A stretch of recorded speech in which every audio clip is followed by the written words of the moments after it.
Hopefully I can say when I'm back in the White House, I'll get you the support, funding, training, and equipment you need, and I will get you the pay raises that you've really deserved for a long time. We'll get it taken care of.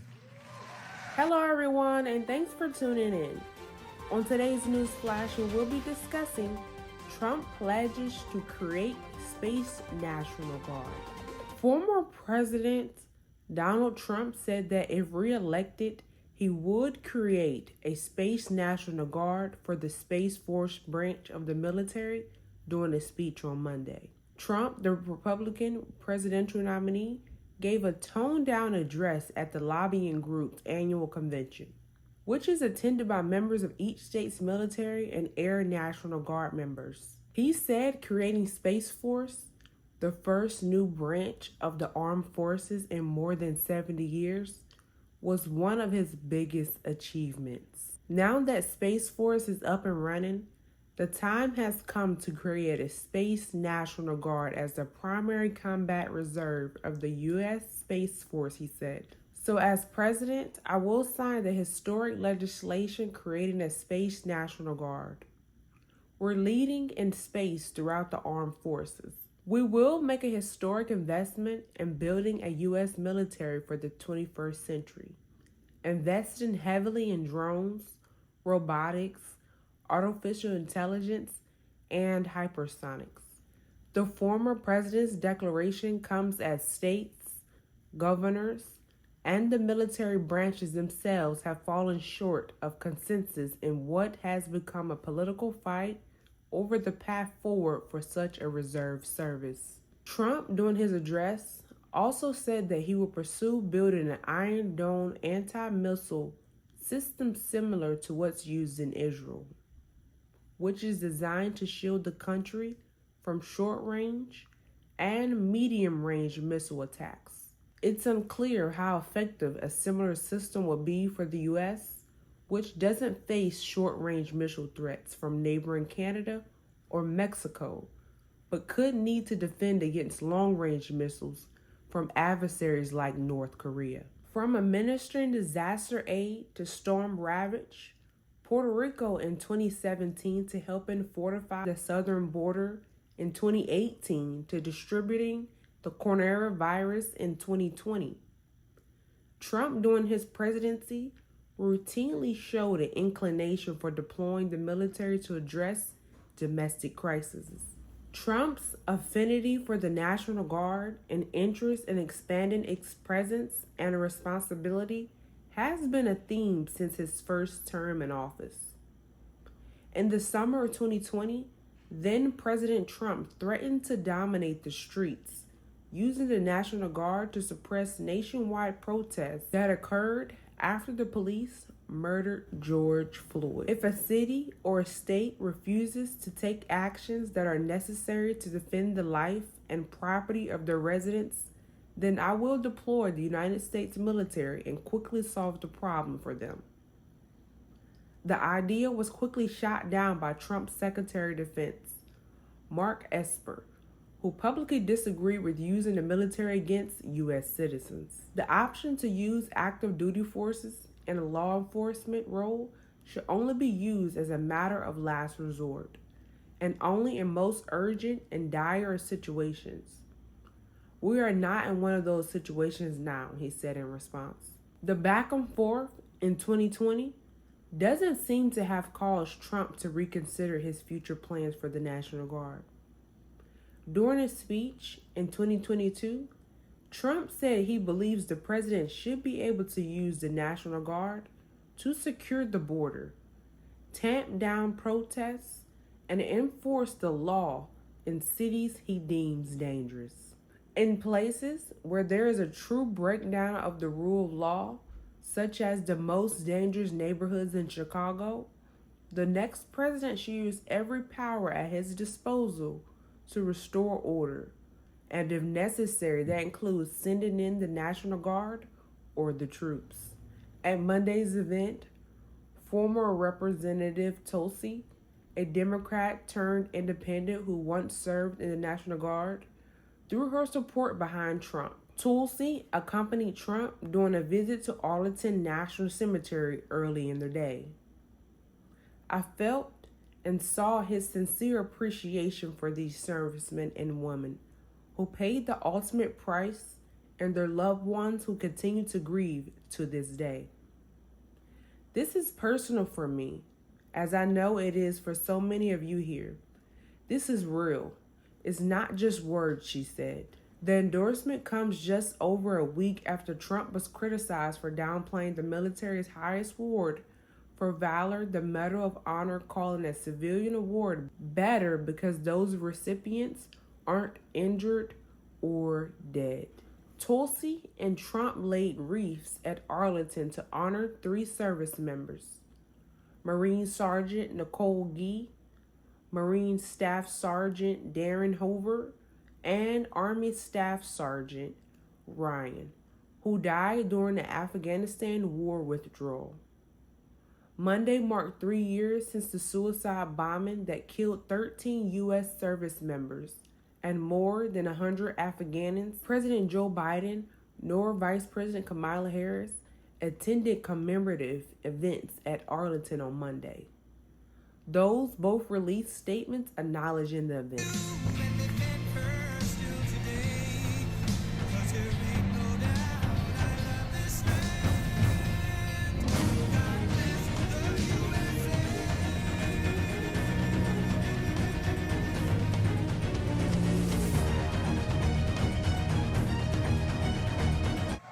Thank you. Having Kid Rock, sometimes referred to as Bob. I call him Bob. But he's a great guy. I'll tell you that. He's a great guy and a talented one. And it's an honor to be with all of you incredible patriots. Really an honor, a great one. And I'm thrilled to be here in Detroit with the incredible men and women of our National Guard. Very special people. I've had no greater honor in life than to serve as your commander-in-chief. And you are always ready and always there for us and for the President of the United States. You are always there for me, I will tell you. And I'm always going to be there for you. Thank you.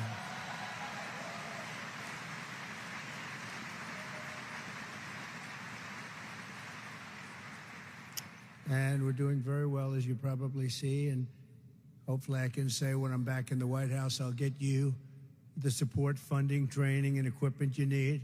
And I will get you the pay raises that you've really deserved for a long time. We'll get it taken care of.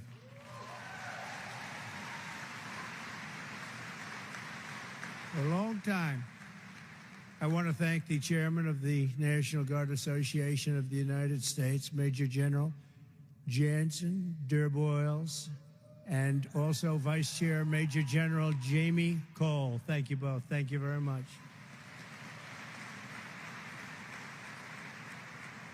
I also want to thank members of Congress, very special warriors and patriots, are very strong people. They love our country.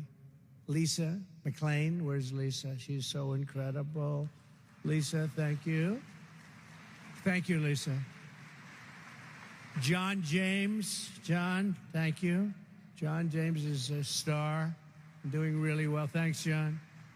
Tim Wahlberg and Michael Waltz. Thank you very much, Michael and Tim.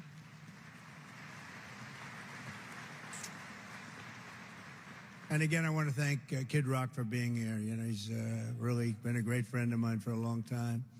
Each and every one of the Guard members here today inherits the proud spirit of the citizen soldier, running all the way back to the Minutemen who stood against tyranny at Concord Bridge. Has everybody heard of Concord Bridge? Yes, I think so.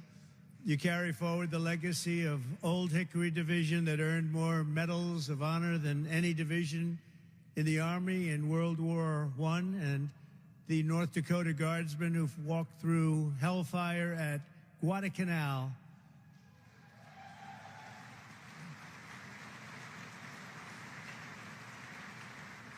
And it was the Air National Guard that thundered into the skies to defend us on 9/11. We all remember that all too well.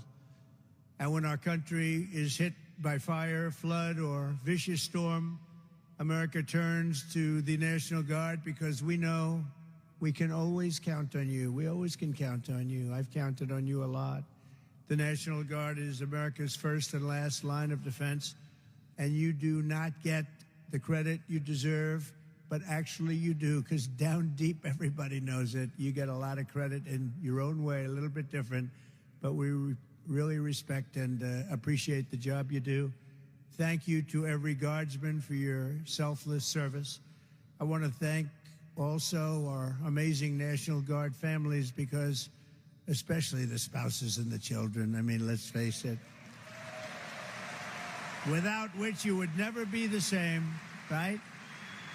You'd never be the same. But they sacrificed so much. All of us in this room have something very special in common. We're all proud, hardworking citizens who have stepped forward to defend American freedom, and we continue to do that. And it's why I'm here today, because America's future is under threat like never before. Right at this moment, in my opinion, our country is at the most dangerous level we've ever been. And I hate to say this, but we have a president who went on vacation a week ago, and now he came back and he went on vacation again. And we have people that are fighting all over the place and threatening our country as we speak. I don't think we've ever been closer to World War III than we are right now. It's a terrible thing. Our country is being destroyed by a radical political class that sends our guardsmen and women to defend the borders of distant foreign nations while they surrender our own borders to an invasion right here at home, the likes of which we've never seen before. You missed birthdays and holidays deploying overseas in the global war on terror. Only Kamala Harris is letting terrorists come into our country at record numbers and letting jihadists pour into our homeland by the thousands and thousands and thousands. Can't do that.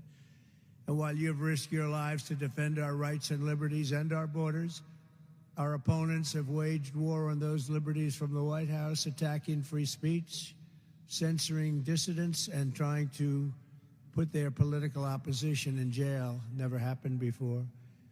I'm in this fight to defeat the corrupt political class in Washington that's hurting you very badly, whether we know it or not, and to reclaim America's future as a free and sovereign nation ruled by the American people.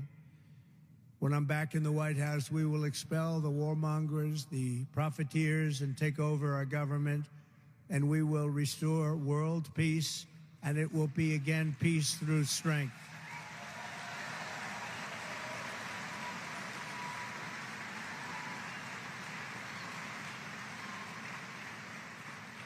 On day one, I will seal the border and I will stop the invasion of millions of people into our country.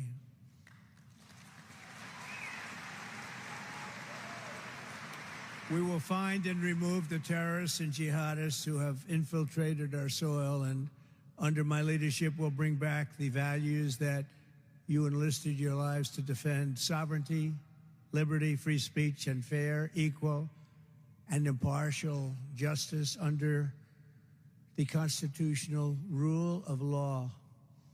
We are not just going to make America great again, we're going to make American democracy great again. We're going to bring it back. My opponent, Kamala Harris, and Tim Walz are promising the exact opposite. They want endless war, open borders, voting rights, and free health care for illegal aliens, Soviet-style price controls, censorship, unlimited migration from terrorist hotspots, and unchecked power for the deep state. This fight is no longer between Democrats and Republicans. This is a fight between communism and freedom. It's a very serious fight. That's why millions of traditional Democrats, including FDR Democrats, JFK Democrats, independents, and old-fashioned liberals are joining our movement. Our poll numbers are great. We're uniting forces to end the endless foreign wars, stop the censorship, end weaponization of our government, defend our borders, rebuild our middle class, protect the health of our children, and above all, to restore our republic and vanquish the corruption that's all over Washington, D.C. right now. 3 days ago, I was honored to receive the endorsement of Robert F. Kennedy, Jr. We're very proud. Thank you.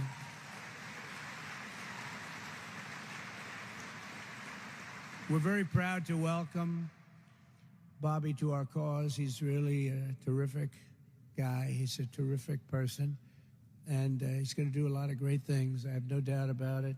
He's got some very good ideas, some ideas that people weren't listening to. It's turned out to be right.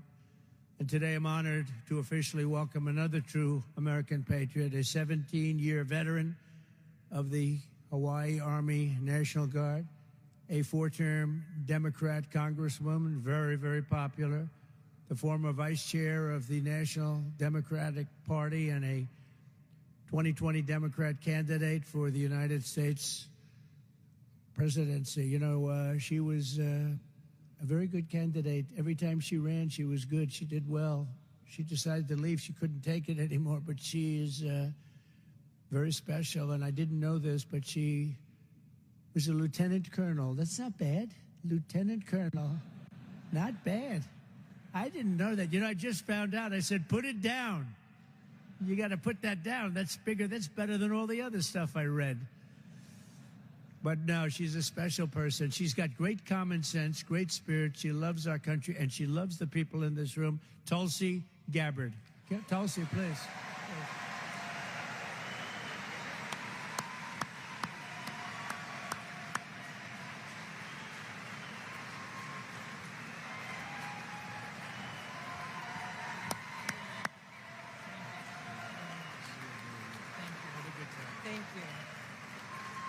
Thank you, Mr. President. Aloha. I know we got Hawaii in the house here. There we go.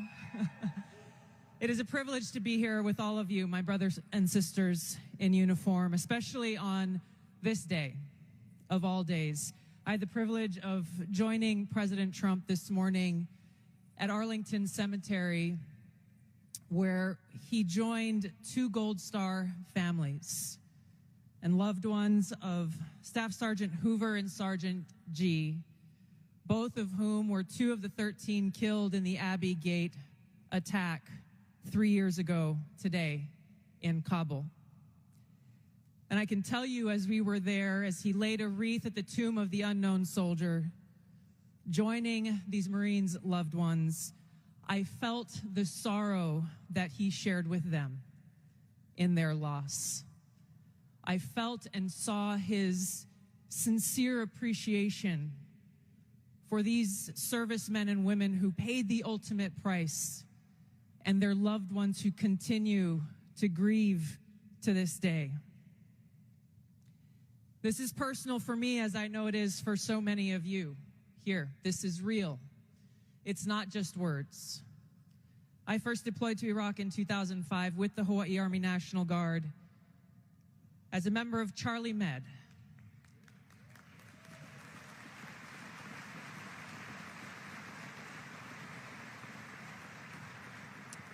As those of you who were deployed during that time know, it was the height of the war, and sadly, we took many casualties. And every day we were confronted with that high human cost of war and that sadness as we boarded the plane when we left, that we were leaving some of our brothers and sisters behind, only to lose others when we got home to suicide. So I mean what I say when I share with you that I know that President Trump understands the grave responsibility that a president and commander-in-chief bears for every single one of our lives. Whether you're a soldier, you're an airman, a Marine, sailor, or a coastie, he keeps us in his heart in the decisions that he makes. We saw this through his first term in the presidency, when he not only didn't start any new wars, he took action to de-escalate and prevent wars. He exercised the courage that we expect from our commander-in-chief in exhausting all measures of diplomacy, having the courage to meet with adversaries, dictators, allies, and partners alike in the pursuit of peace, seeing war as a last resort. The truth is, as we head towards our decision as a country in November, the same cannot be said about Kamala Harris. In fact, the opposite is true, and we're living through this reality today as this administration has us facing multiple wars on multiple fronts and regions around the world, and closer to the brink of nuclear war than we ever have been before.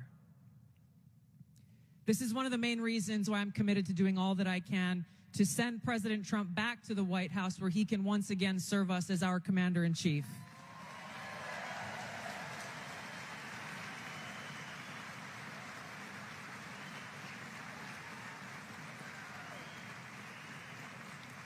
Because I am confident that his first task will be to do the work to walk us back from the brink of war.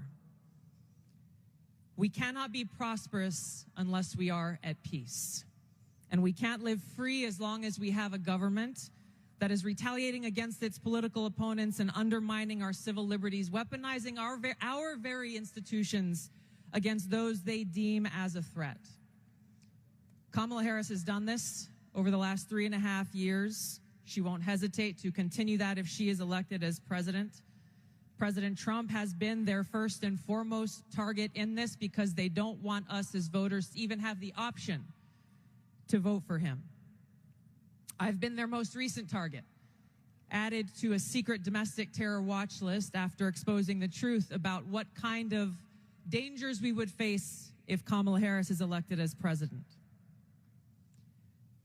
We as Americans must stand together to reject this anti-freedom culture of political retaliation and abuse of power.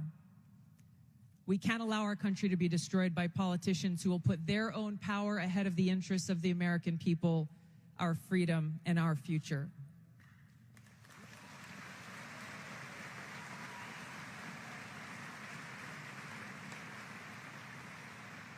I am proud to stand here before you today, whether you're a Democrat, a Republican, or an independent.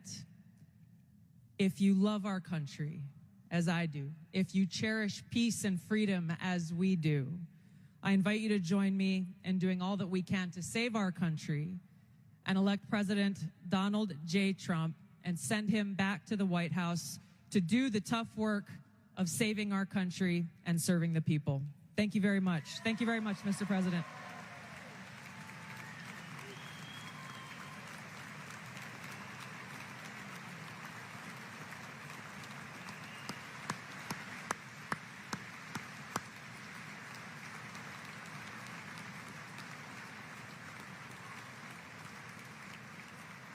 Well, thank you, Tulsi. I heard that might happen, but I wasn't sure. And it happened, because she's really an amazing person. So I look forward to working with Tulsi and everybody in this room, actually. And as Tulsi mentioned early this morning, Tulsi and I were at Arlington National Cemetery with the families of service members who lost their lives in the catastrophic withdrawal from Afghanistan. Not that we withdrew, but the way they did it. We were going to do it with dignity and strength. We were in the process of getting out. We would have never given up Bagram, one of the biggest air bases in the world, 1 hour away from where China makes its nuclear weapons. We gave it up. We gave them everything. China took it over. China now occupies it. Can you imagine? The longest, most powerful runways, I think 8 feet of concrete down, and we gave it all up. Spent billions and billions of dollars years ago building it, 1 hour away, and we're gone, and now China occupies it. Today marks the 3-year anniversary of the terrorist attack at Abbey Gate. Now, we say Abbey Gate, a lot of people don't know what that means. It means Afghanistan. That left 13 American service members dead, dozens more badly wounded, and many innocent civilians also killed and injured, hundreds of people killed. Never been anything like it. It's the wrong base. Shouldn't have taken the soldiers out first. Should have taken the soldiers out last. That's where you'd want to be. They took the soldiers out first, and they had a field day. at our expense and our reputation. We will never forget those brave warriors who made the supreme sacrifice for our country. They will live in our hearts forever. And to all the Gold Star families, our gratitude is everlasting, will be everlasting always. We will honor their memory by restoring a government that puts the American people first. Caused by Kamala Harris, Joe Biden, the humiliation in Afghanistan set off the collapse of American credibility and respect all around the world. And the fake news doesn't want to talk about it. They don't even talk about the 3-year anniversary. Terrible word to use, but that's what they're calling it, an anniversary. It's really, I think of anniversary as a little bit different, but it's 3 years now. And the fake news doesn't even talk about it.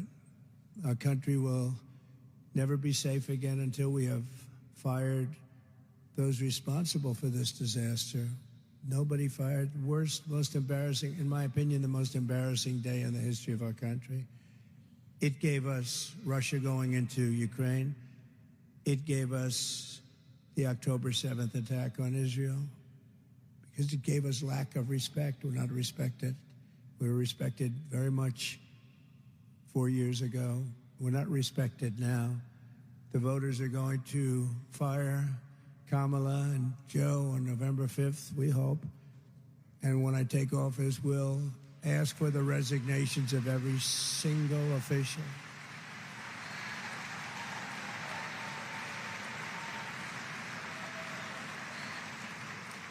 We'll get the resignations of every single senior official who touched the Afghanistan calamity to be on my desk at noon on Inauguration Day. You know, you have to fire people. You have to fire people when they do a bad job. We never fire anybody. You got to fire them. Like on The Apprentice, you're fired. You did a lousy job. You did a terrible, terrible disservice to our country. You get fired when that happens. Nobody got fired. Nobody ever gets fired in this administration. It's amazing. All the bad things that have happened, nobody ever gets fired. The problem is when you fire somebody, they always end up writing a book about you, you know? I've had more books written about me. I fire a lot of people when they don't do a good job. I get a book written about me by all these losers that get fired. Every crisis Kamala and Biden have created on the world stage can turn around very quickly, and we're going to turn it around. But only we need strong leadership. We need a big victory. November 5th will be the most important day, my opinion, in the history of our country. Be the most important day. In 4 short years, thank you, under the Trump administration, we rebuilt, you know it better than anybody, rebuilt the U.S. military. We obliterated ISIS. So ISIS was going to take 5 years. Sir, I don't know if you're going to be able to do it in 5 years. 5 years. We have those beautiful jets for $150 million apiece, and they have knives and rifles. I don't understand why. You know, I traveled. You know that. I traveled to Iraq. Late at night, I got in. I traveled. They said, sir, would you do us a favor? What? Close your windows. We're turning off the lights. We're getting ready to land in Iraq at a great base in Iraq. And I went because I wanted to see why we're not winning against ISIS. We've been fighting them for 20 years. And I was told by my Washington, D.C. generals that it will take 5 years. 5 years, sir.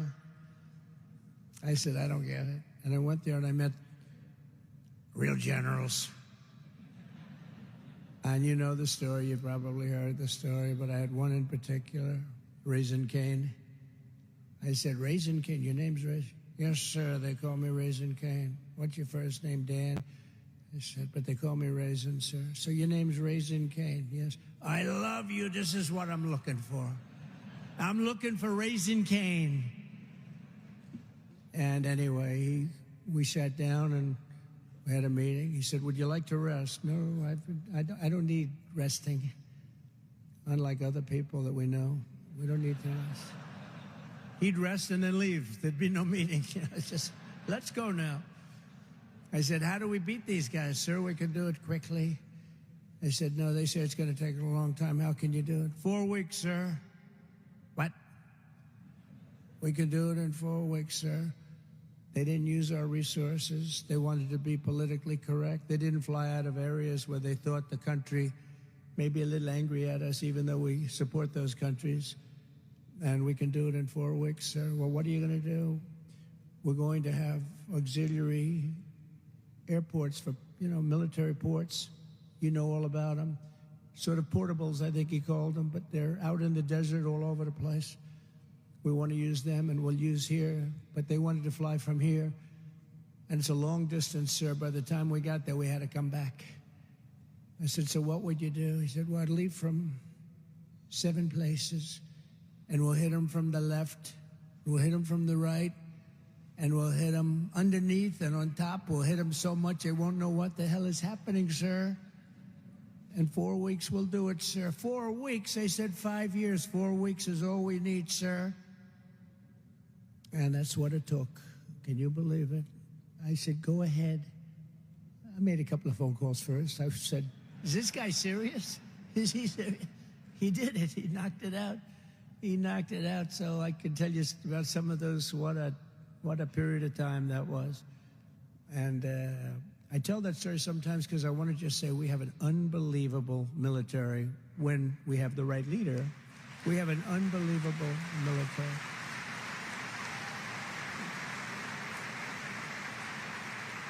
Really true. And they're not going woke. Maybe a few people on top are woke, but those guys, they'll never be woke. They could be put in a room and preached to for the rest of their lives, and they won't go woke. And we know them. I saw them. I saw them, what they did. I saw what they did, and I saw what they did with ISIS.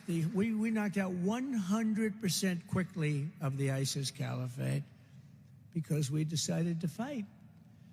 We have the greatest people in the world. We have the best equipment in the world. Now, we did give about $85 billion worth of it to Afghanistan. You know that Afghanistan is one of the largest sellers of military equipment in the world. They sell the stuff that we stupidly left them. We left them $85 billion worth of brand new tanks and planes and even goggles.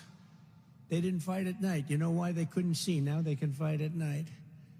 It's not even believable how stupid these people were to allow this to happen to our country, and we became a laughingstock all over the world.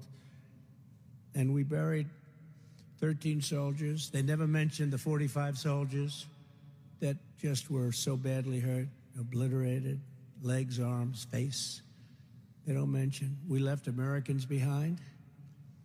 We left all of that equipment behind. And if we would have left from Bagram, where you have hundreds of acres, as opposed to a small little airport in the middle of the city, where everybody just came in and it was a mess, you wouldn't have had any of the problems. But you should have, again, taken the military out last. If I asked a 5-year-old child, what do you think? Here's the facts. Give them 1 minute. Would you take the military out first or last? Sir, I take the military out last, of course.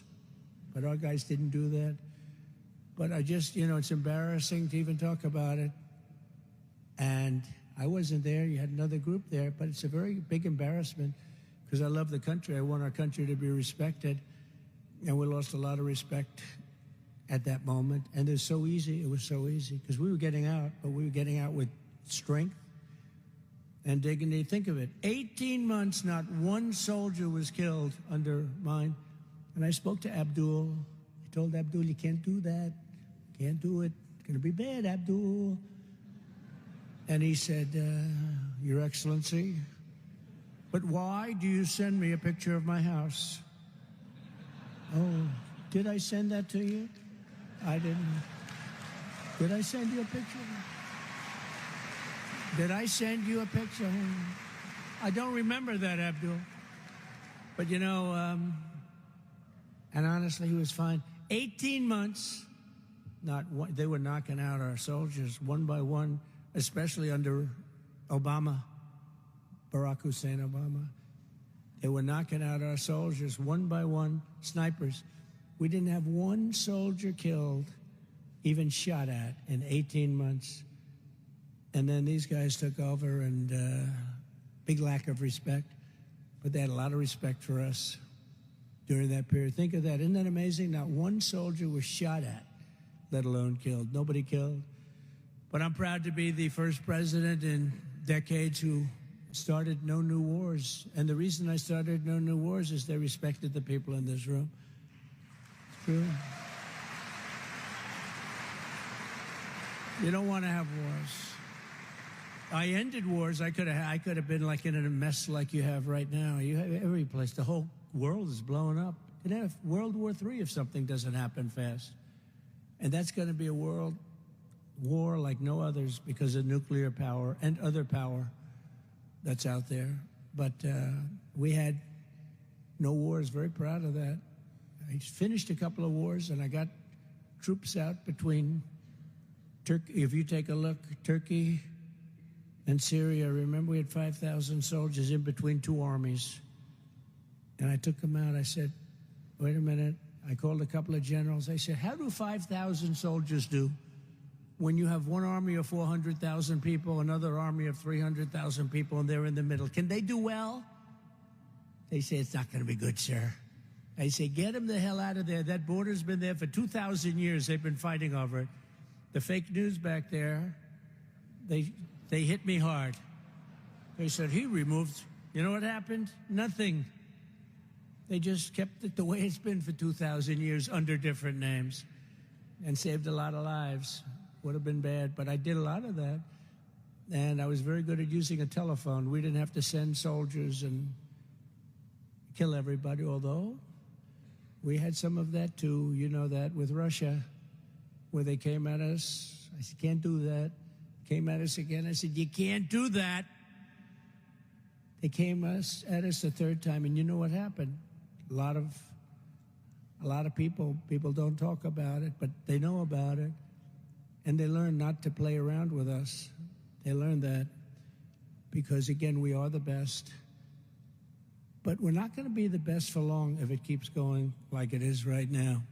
Before I even arrive at the Oval Office, shortly after I win the presidency, I will have the horrible war between Russia and Ukraine settled. I'll get it settled very fast. I don't want you guys going over there. I don't want you going over there. And I'm the only candidate in this race who can make this promise. I will prevent, this is for the spouses, I will prevent World War III. Nobody else is going to prevent it. You're going to end up in World War III. Look at what's going on right now with Ukraine. They're surging into Russia, okay? You're going to end up in World War III, and it's going to be a bad one. When I'm president, America will be respected again, respected like never before. They were respected 4 years ago. You know, Viktor Orban from Hungary, prime minister, he's known as a very tough leader, tough man, good man, but a tough man, one of the toughest in Europe. And they asked him a little while ago, why is it that the whole world is blowing up? He says, because President Trump isn't the president of the United States. If he were the president of the United States, none of this stuff would be happening right now. None of it at all. And I believe that's true. That's true. For that to have happened is crazy. I'll take immediate action to restore our depleted military. You know, we don't have any ammunition again. Do you remember when I first came in? They said, sir, right? I see that guy. Sounds like you were pretty much involved with trying to fill it up. I like that guy. I don't know who the hell he is. Stand up. Let me see. Stand up. He's like central casting. But come on, stand up right there. That's good. I like that guy. It's true, though. True. We had no ammunition. I took over. They came to me, sir, how are we doing militarily? We have a problem, sir. What is it? We have no ammunition. That's a lousy thing. You know, you're running a country. We got enemies. And, you know, if you have the smart president, you'll be able to do fine. you don't want to tell your enemy you have no. I don't want to tell President Xi of China we don't have ammunition. But before that, they came out with a report, before I got there, saying that the United States has no ammunition. I said, who would release a report like this? Even if it's true, you don't talk about it, right? We do a lot of reports that are stupid reports, like a report that came out a couple of weeks ago that we would lose in a war with China. You saw that report? We're not going to lose in a war with China. That we would lose in a war with China. How stupid are these people that would put a report like that? If you feel we're a little weak, you got to strengthen it up. But you don't do reports that we're going to lose to China in a war. Stupid people do that, like the people that are in office right now. So I had, and you will say it, I had ammunition. We had so much it was coming out of our gills, right? I had ammunition. Oh, I said, what the hell do we do with all this ammunition? We had so much. And now we don't have ammunition again. We gave it all away to different groups, but mostly into Ukraine. And we don't have ammunition. We had so many missiles, we didn't know if we could fire them all. We had to hire teams of people, even the concept. We had so much. Warehouses were full. We took new warehouses. And now we're back to a point where we have no ammunition again. These people are just so destructive. So, you know, I always look for good words. Highly sophisticated. You know, I'm highly educated. I like sophisticated words, but there's only one word I get. Stupid. They're stupid people. I'd like to say, I guess you could say incompetent. Sounds maybe a little better. I don't know. Which is better, being stupid or being incompetent? Because they're both. So we have no ammunition again, but we'll get it taken care of. Boy, oh boy. Can you imagine if they wanted to go after us? Can you imagine that? And we're saying they have no ammunition. This was just released a little while ago. We give so much of it away. We never get anything for it either. You know, Europe, by the way, is much more and should be much more concerned, obviously, with the Ukraine situation than us. But we've spent $150 billion more.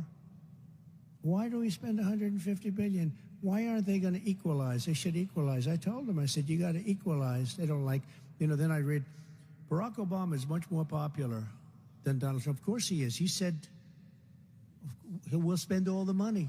I say, you got to pay up. And that's what happened. I got NATO to pay up hundreds of billions of dollars. But then, you know, now we've lost it again because I'll bet you nobody's ever asked Europe to pay up. They don't even ask. I'll bet you that nobody said to Europe, you know, we're 150 billion more than you. They have about the same size economy when you add all of the different nations up as us. And nobody has said to them, got to pay up. I did that. I was with NATO. They were way behind. Of the 28 nations, almost all of them were not paid. Other than that, they were doing quite nicely, thank you. But we had like 7 that were paid, and the rest weren't. And Obama came in, made a speech. Bush came in, made a speech. I came in and said, you guys owe us a lot of money because we were spending our money. So think of it. They take advantage of us on trade because they are horrible to us on trade, the European nations. Horrible. They don't take our farm products. When was the last time you saw a Chevrolet in the middle of Germany? Maybe never. I said to Angela, do you have any Chevrolets or Fords in the middle of Munich? No, I don't think so. But we have plenty of Mercedes-Benzes and BMWs and Volkswagens, millions and millions of cars. So they get us in the military, and then they get us on trade. So on top of everything else, it's not a good way. So I was straightening it all out. It was getting straightened out very quickly. And very interesting, though, I said, who would do this? Who would do this? Hundreds of billions of dollars we lose in the defense of Europe. All I say is, let's equalize, we'll help you. But you owe us $150 billion.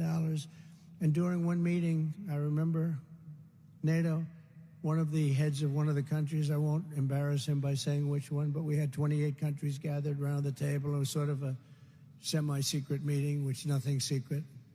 in this world, but some of the press didn't want to report it because it was a good story. But one of the leaders stood up and said, "So does that mean he wasn't paid? He owed us billions. Does that mean if we don't pay you, you're not going to defend us against Russia?" I said, "That's what it means. Are you saying you're delinquent?" "Well, I don't know about that word. That's a real estate word. Very simple word. It means you're not paid." "You're saying you're delinquent?" "Yes, let's say we're delinquent. Will you defend us?" I said, "Absolutely not." I took so much heat from the fake news media. Now, if I said, "Yes, I will defend you," they're not going to pay. What happened is hundreds of billions of dollars came pouring in because I said that. Hundreds of billions of dollars came pouring in. And they have money, but this should not be happening. This mess that's going on over there now is very dangerous, and it shouldn't be happening. I'm the one that got them the money. Literally hundreds of billions of dollars came right in. Guys that were not paying for years, but other presidents never even asked them for the money. They'd make a speech and leave. I was getting ready to make a speech. I said, "Let me see some statements." I looked at them and said, "Nobody's paying." We paid for everybody.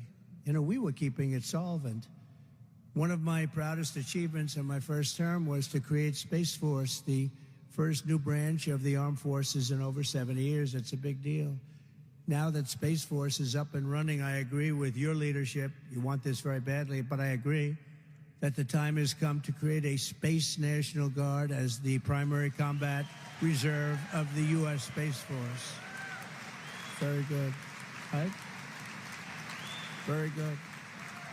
Great guy, very much a fan of yours, Marco Rubio. I said, "What do you think?" He said, "I love this. I love it. I love it." So we're going to do that. Space Force has been very important, very, very important. When I did that, the other people came in. They wanted to end it, and they were just hammered because people realized how important. We were getting just destroyed in space, and now we're leading. We are leading with all of the major metrics in space. Russia and China were killing us because we didn't really have a focus on it. And once you did that, we have a focus, and now we're leading in space. Throughout the armed forces, we will make a historic investment in building a U.S. military for the 21st century, investing heavily in drones, robotics, artificial intelligence, hypersonics. Hypersonics was us. Somebody stole the stuff, and Russia ended up making them. But we're making them now. But Russia ended up making that super speed missiles. They go about 7 times faster than a regular missile, which is quite fast. And we're going to build a great Iron Dome for missile defense around our nation. Other countries have it. Israel has it. Ronald Reagan wanted this many years ago, but we didn't have the technology at that point. But now we have the technology, so we're going to do the great Iron Dome, and it's all going to be built in our country. We're going to build it right here.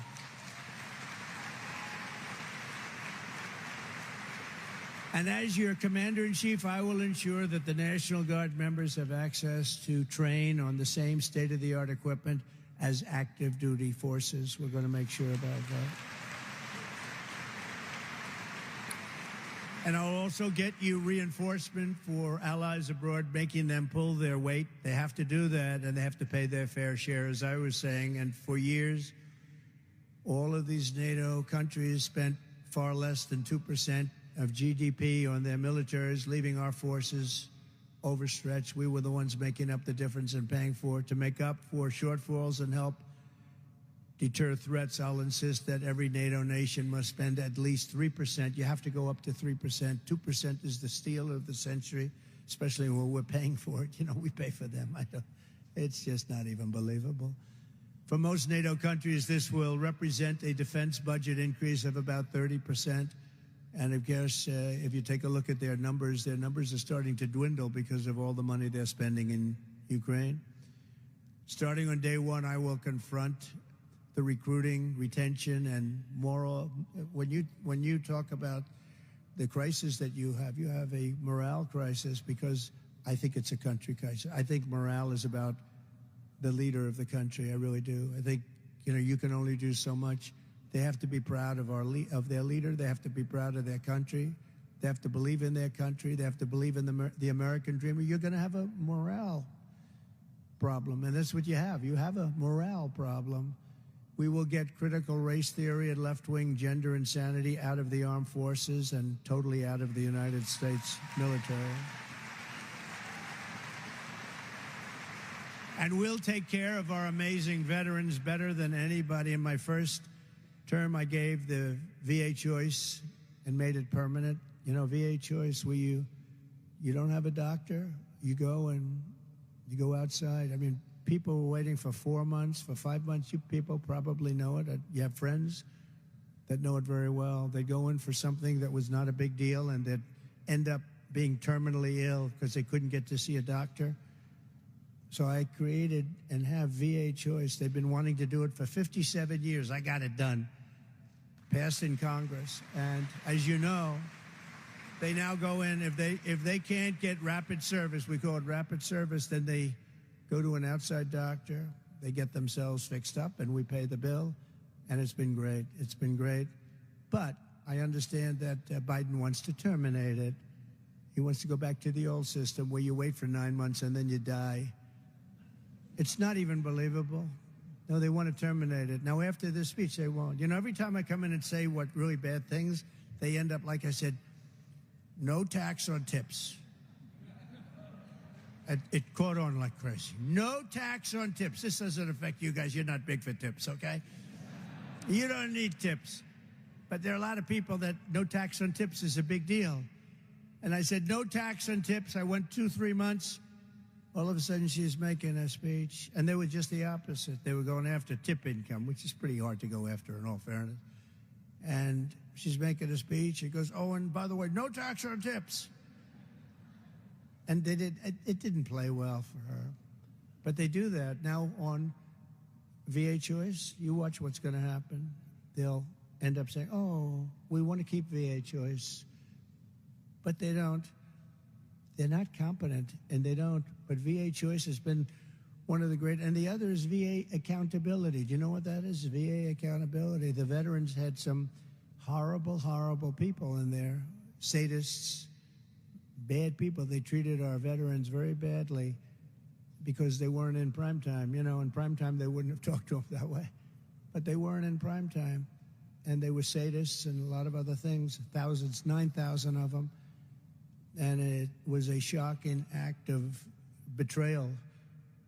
We had to fire. We fired 9,000 people that were bad, and we replaced them with good people. And then Kamala and Biden gutted those reforms after they got in, and they tried to reinstate many of the people that were fired for good reason, because they weren't treating our veterans. They were sadists in many cases, vicious people.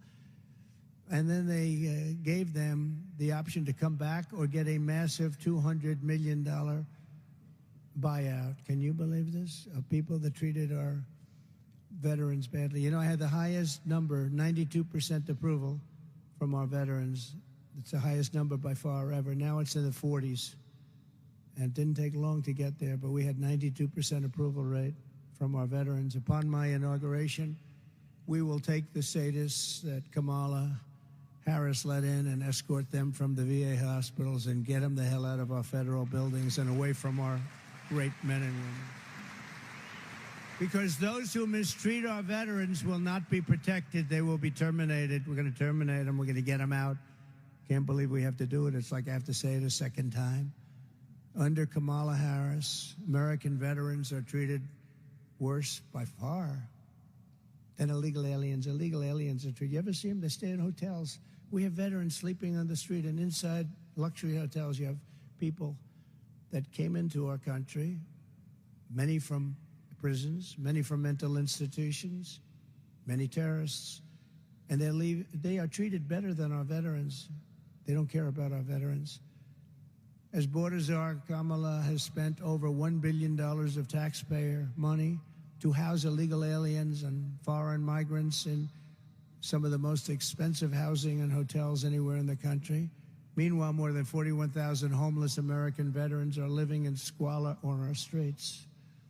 I mean, I hope you people are going to remember this, because it's terrible. What's going on is terrible. You know, we become the Republican, I call it the party of common sense. We want to have strong borders. We want to have fair elections. Like, it would be nice if somebody votes and the vote actually counts, you know, little things like that. But we got to have borders. We can't let millions of people come into a country. I called it an invasion. You know, I got the wall built by using military funds. I said, our country is being invaded. And I was able to do it. We won 11 lawsuits. Everybody sued me. Crazy Nancy Pelosi sued me. She was always saying, she's crazy as a bedbug, that one. She's nuts. She's a nut. But at least Joe Biden likes her a lot. No, I don't think so. Think he's angry? He fights for a year and a half in a primary system. He ends up getting 14 million votes. And they have somebody that didn't get one vote. She was out, let out sooner than anybody. She never made Iowa the first state, never made it. She was the first one out of 22 people to quit. And she's now the nominee of the party. I mean, explain this, please. When I take office, I will sign an executive order to stop every penny that Harris has been spending on the shelter and transport of illegal aliens, and we will redirect that money to provide shelter and treatment for homeless American veterans.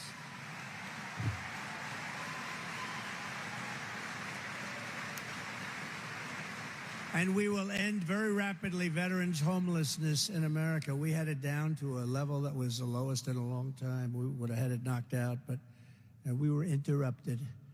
As you know, Kamala's border invasion has directly impacted thousands of National Guard families. I'll tell you what, African-American families, Hispanic-American families, their jobs are being taken. Unrelated to you, but their jobs are being taken. What's happening at our border, and she's in charge. And now she sort of said, well, I wasn't really involved too much with the border. I wasn't involved.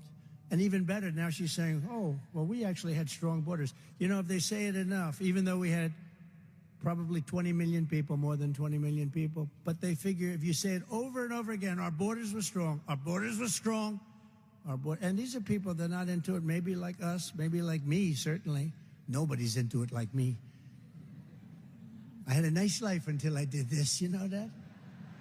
I had a nice, very beautiful life. But I wouldn't change it. They said, would you have done it again? I said, absolutely, because we're going to make America great again. We already did, and we're going to do it again. But last Thanksgiving, thank you. Last Thanksgiving, I visited the southern border near McAllen, Texas, where patriots of the Texas National Guard were doing the job that Harris refused to do. She refused to do it. In fact, when our guardsmen put up razor wire and buoys to stop illegal crossings, Kamala and Joe Biden, Crooked Joe, sued to take those defenses down. You know that, right? How about where they say, no, we have a strong border, they don't, it's so bad. But then we find out that they flew almost 1 million people in over the border. They flew. That stops all of their, I shouldn't say this, because if there's a debate, it would be nice to surprise her with that one.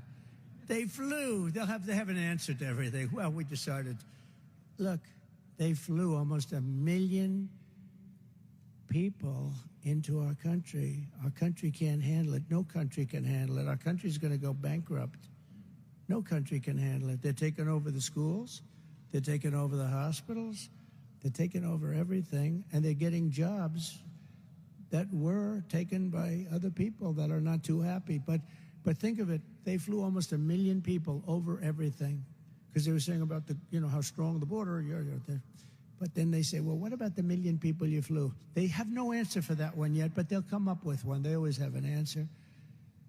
I want to salute every Guard member who has deployed as part of Operation Lone Star to defend America from her migrant invasion. It's what it is, including those from Texas, Florida, Georgia, Ohio, Idaho, Iowa, Oklahoma, North Dakota, South Dakota, Arkansas, Louisiana, Missouri, or as they say, Missouri. I love Missouri. I love that state. They do say it that way. Never quite understood that, but I say it that way because I won by 25 points, so I say it that way. It's true. Utah, Tennessee, Montana, Nebraska, Indiana, and New Hampshire. Every one of them. I want to thank them all. Thank them all. And do not lose hope, because a few months from now, you're once again going to have a commander-in-chief who defends the sovereign borders of the United States above all else. We have to. And together we'll stop the human traffickers, which are horrible. They traffic in women, mostly, and children, but women mostly. And because of the internet, it's big business. It's big business. It's going to be bigger than the drug business, they think.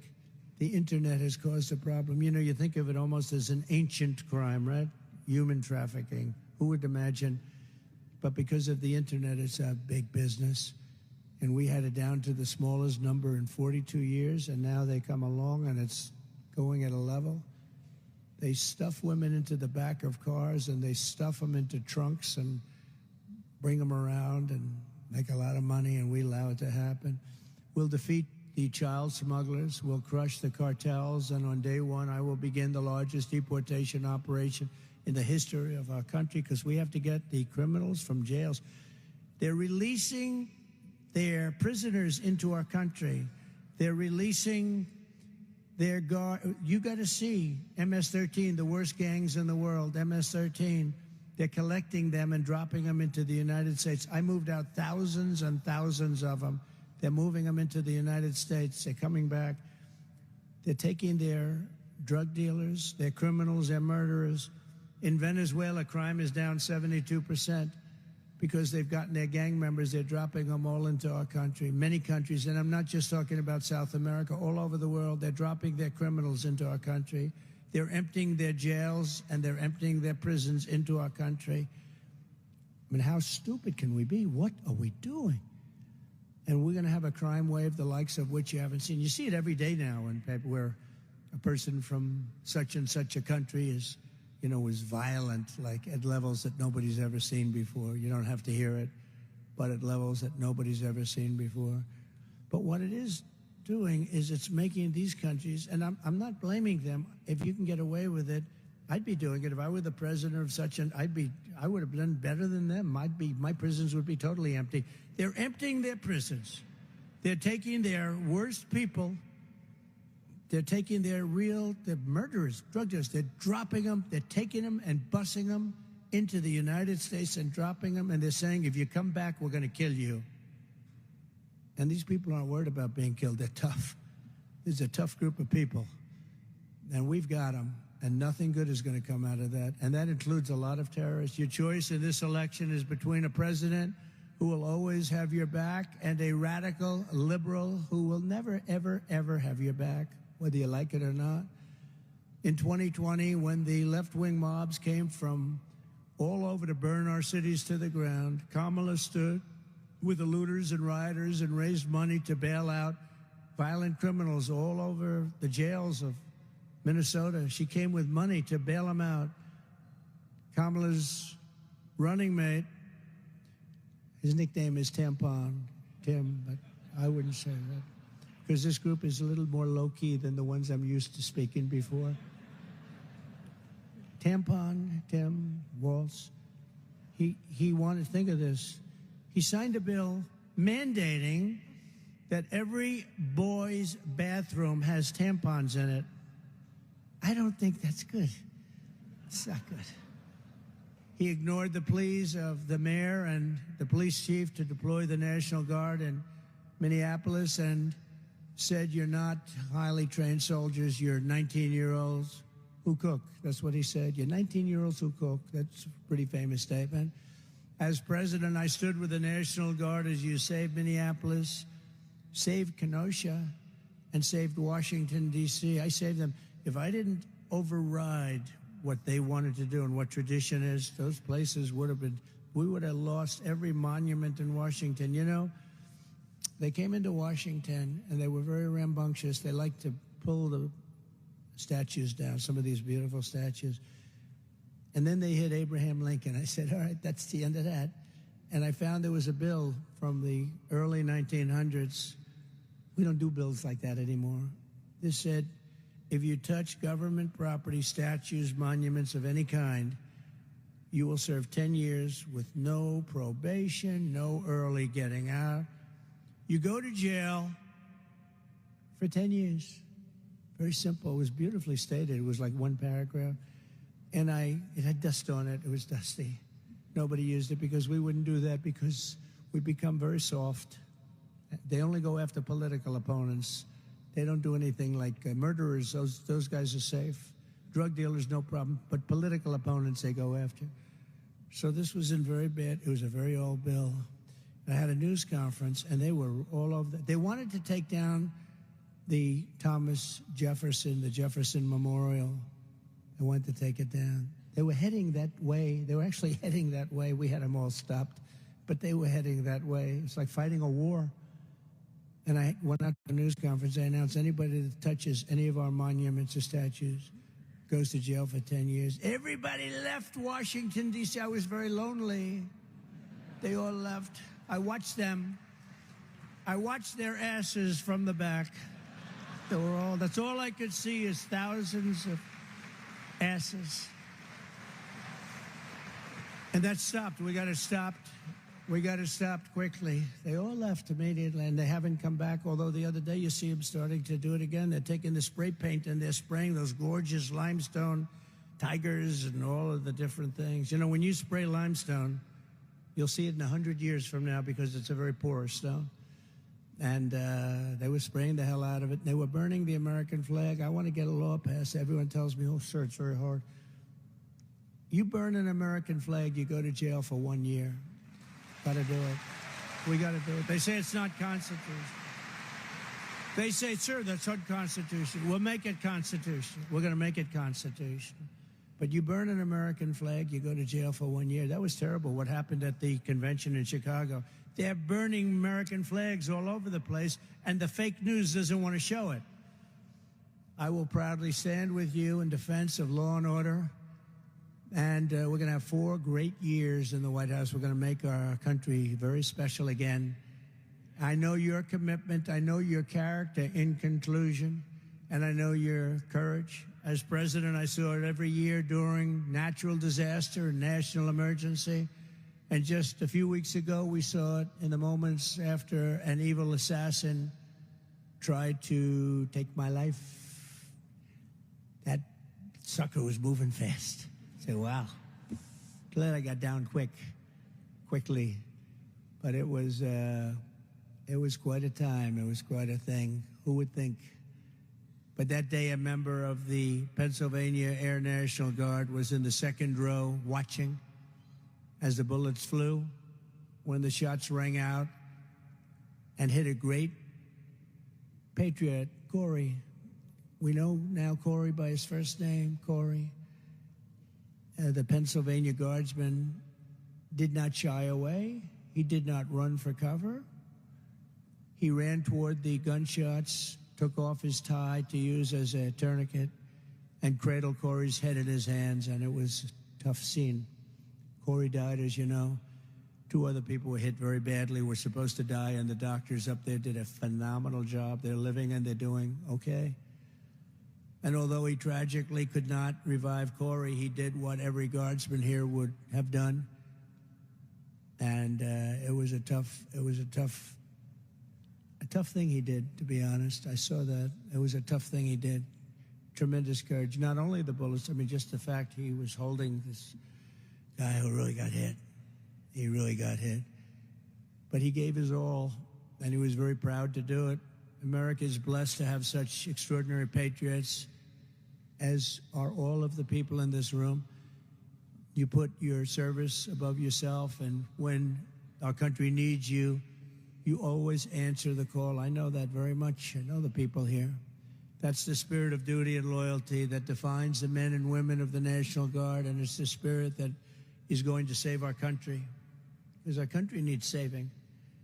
With your support in this election, we will reclaim our sovereignty. We will rebuild our military. We will support our police. We will stop migrant crime, which is at levels that nobody can even imagine. We will restore our economy. We will get rid of inflation.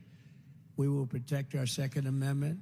We will lift up our cities. We will secure our rights, and we will defend our freedoms like we have never defended our freedoms before, and we will fight, fight, fight for America.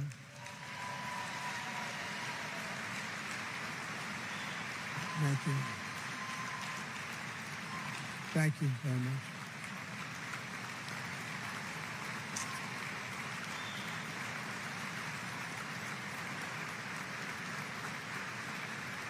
Thank you very much. So, just in closing, you've never let me down, never.